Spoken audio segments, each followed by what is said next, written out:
Since the coronavirus lockdown, many of us have taken a renewed interest in gardens. This interest can be divided into two camps: those who do have gardens, who feel pity for those who don't, and those who can simply envy, and perhaps imagine what their ideal garden might look like. For the Timurids of India, this was not the case. They both owned and imagined gardens. It's the imagined gardens that I would like to speak to you about today. I'm Caitlin, and welcome to week 6 of the MEMSA community course. This week, I'll be talking about miniature paintings, which became popular under the rule of Akbar and Jahangir, both princes of the Timurid dynasty, and crucially, the 3rd and 4th Mughal emperors. This is how the Timurid dynasty became some of the earliest media influencers. The Timurid line starts with the 14th century warlord Timur. If you don't recognise this name, then you might recognise the name given to him by the early modern playwright Christopher Marlowe, Tamburlaine. Christopher Marlowe describes Tamburlaine as a fiend of hell, a monster, one that tears his way through an imagined Asia, burning and killing as he goes, reducing the landscape to one of apocalyptic scenes of black, white and red. As much as I like Christopher Marlowe and his play Tamburlaine, the real Timur was not such a two-dimensional character. He also promoted a culture that encouraged a variety of art, literature, architecture, and most importantly, gardens. The historian Elizabeth Monaghan has mused that, quote, "It's one of history's quirks that such a brutal warlord was so important to a great gardening tradition." In this talk, we'll be looking at Timur's descendants and how they used images of gardens and of Timur to display power and ensure that their lineage was unquestionably clear.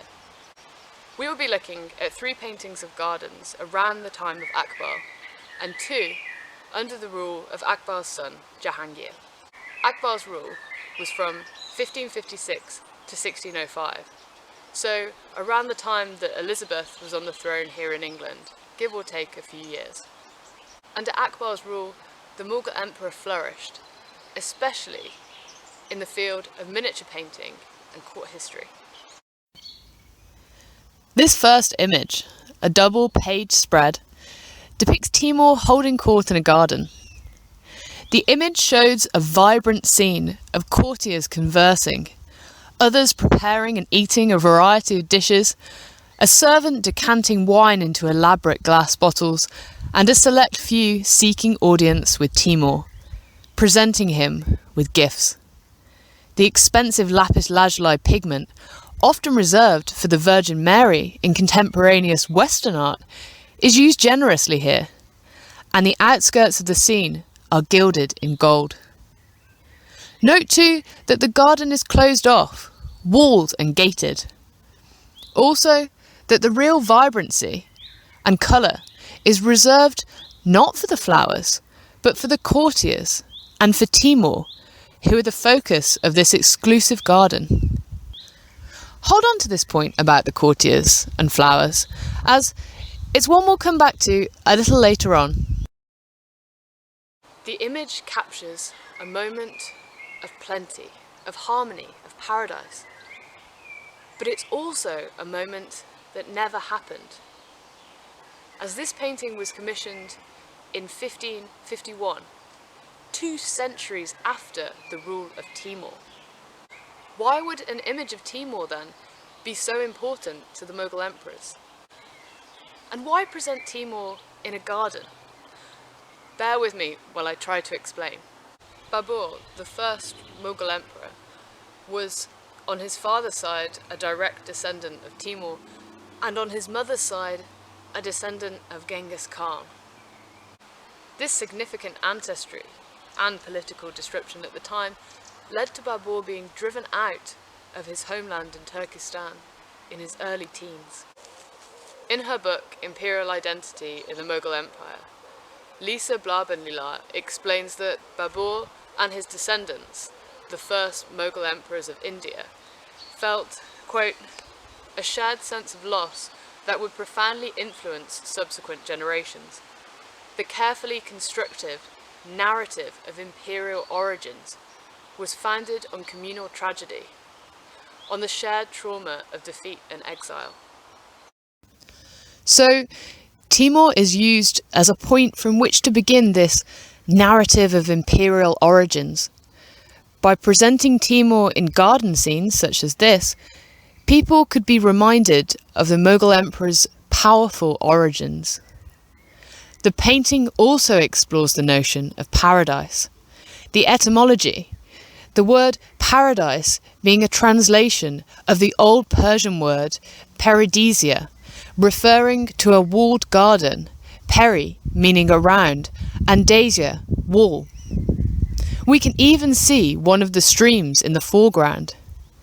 A true Timurid garden would have 4 streams, because Timur made his throne the platform above the watercourses, which represented the 4 rivers of life.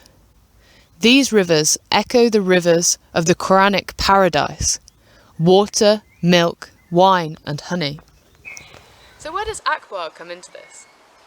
He wasn't too famous for his gardens, but he was famous for the miniature paintings that he commissioned of imagined gardens.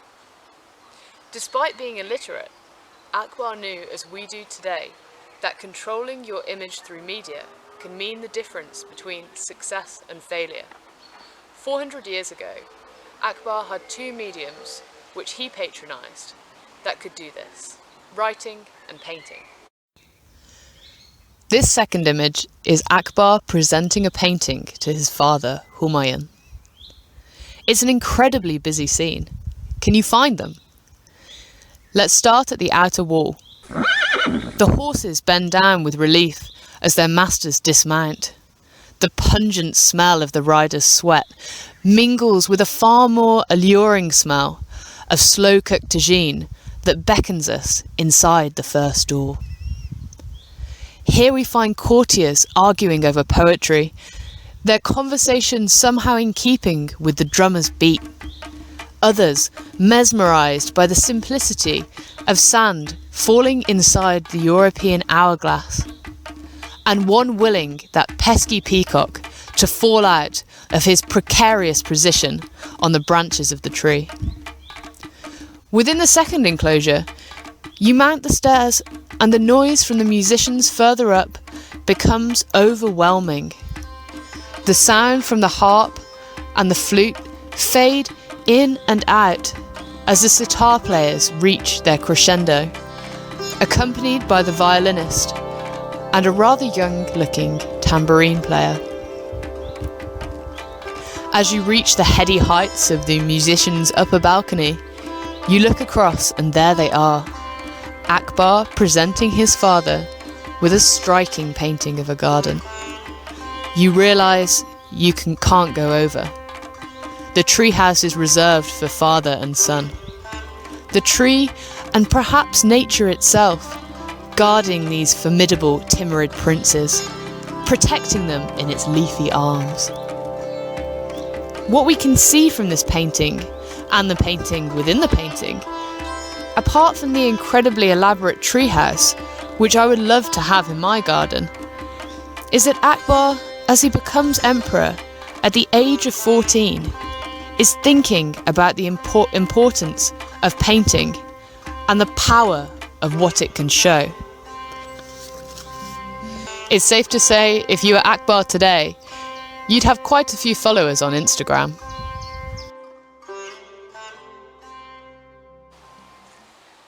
So, some of you may be asking, why a garden? Well, the garden is important in its capacity as an imagined space, allowing the characters within to act out scenes of imperial narrative. The garden allows for the scene to be considered anywhere in the empire, and crucially, at any time. For this next image, time is the key. The image shows that photoshopping and image editing isn't just a thing of our modern, contemporary society. It is in fact something that could be done 400 years ago by mixing pigment and using a brush. This picture we see here should have been very similar to the one which we previously saw, and in a way it is.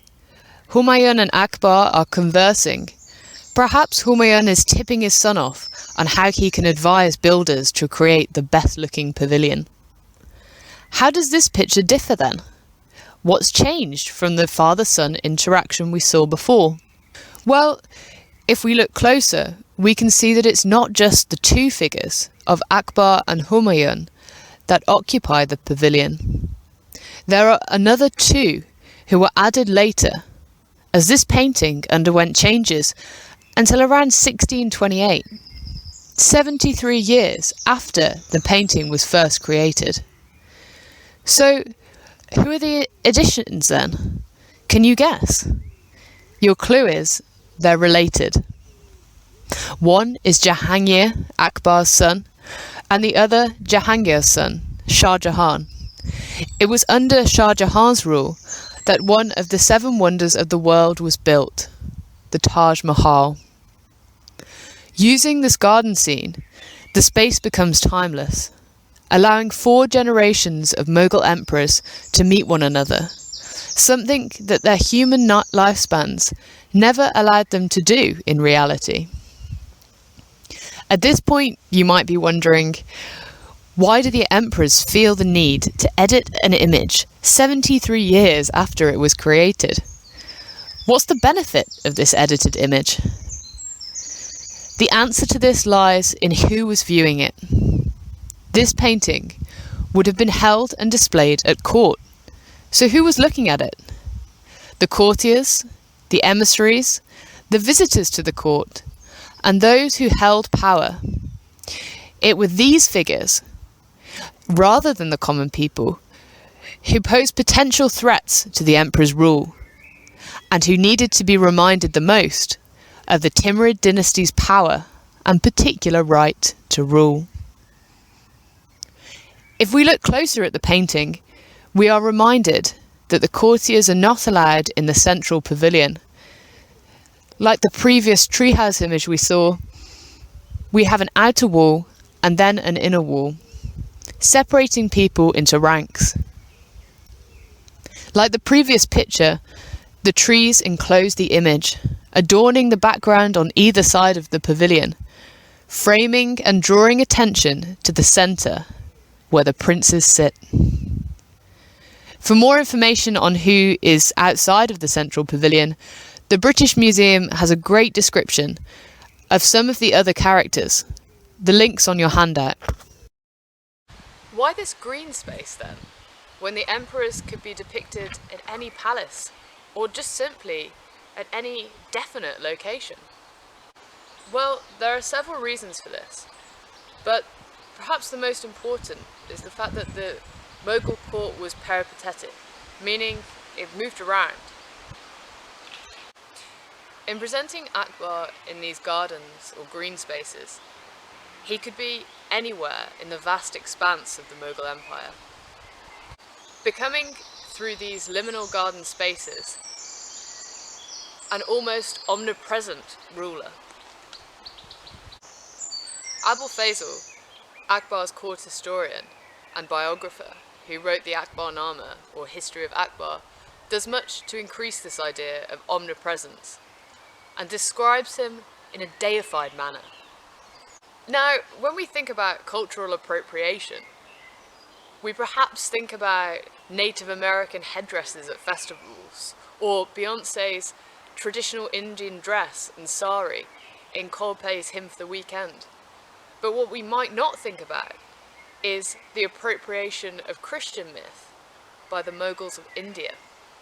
In his description of Akbar as a godlike figure, Abul Fazl appropriates Western culture.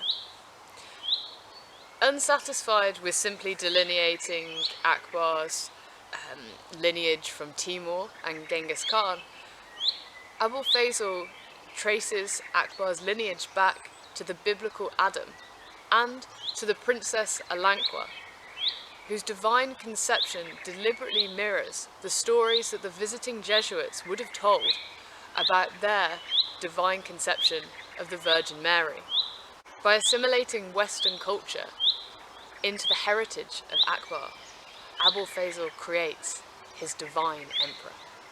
At the end of this talk, I'll show you one of my favourite pictures of Mughal appropriation of Western culture.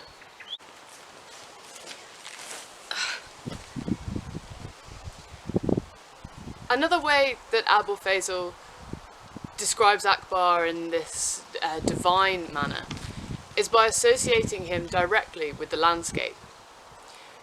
He describes Akbar as the Sultan of Spring, a lamp for a dark world, saying that the 9 celestial spheres revolve directly around Akbar, creating Akbar as the primum mobile of the empire, as Elizabeth was for early modern England. Abul Fazl describes Akbar in a way that creates Akbar into this elemental character, one that is akin to the sun. He says that the landscape is often graced by the imperial train. Now, what he does here is create Akbar into this character which is necessary for the landscape to thrive and to grow. Akbar becomes like a sun, an elemental grand gardener. Now, do you remember the first image that we looked at, where the courtiers were painted more vibrant and more colourful than the flowers? Well, I wondered about this. Why place such an emphasis on the courtiers when this is ultimately a garden scene? Well, I think I might have found how Abul Fazl and perhaps Akbar himself may have answered this quandary. Writing about the court, Abul Fazl uses garden imagery to convey a kind of garden paradise. He writes, "Greetings like raindrops dripping on roses, from the roses onto the petals of hyacinth, as cheering as flowers in a garden, as pleasing as the faces of friends." In likening flowers in the garden to the faces of friends, Abul Fazl draws this comparison between the gardens and the courtiers, and the flowers and the courtiers. In a way, he creates this idea that the courtiers become the flowers, and Akbar, their great gardener who tends them. This fourth image tells us a lot about how this kind of painting evolves from the 16th century to the 17th under the rule of Akbar's son Jahangir. Akbar did not need to teach Jahangir of the importance that art had in the Mughal Empire. Jahangir knew it, and under his rule, Mughal art and miniature painting reached its pinnacle. We come across a fairly familiar scene here, a meeting in a green space. But greener than before, because it's not populated with courtiers or flowers, aside from the 2 simple blossom trees that mark the 2 furthest watercourses, the other 2 coming in from the foreground. What I really like about this picture is its simplicity. It cuts out the food and the music and concentrates on what would be, if it was painted 50 years before, the inner pavilion.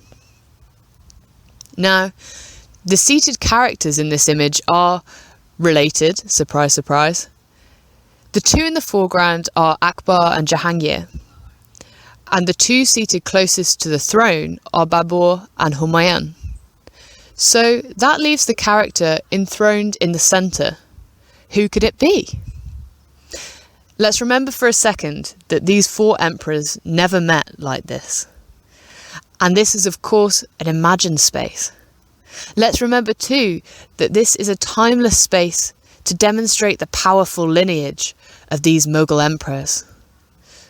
Who do the emperors like to remind the court they descended from? Timur!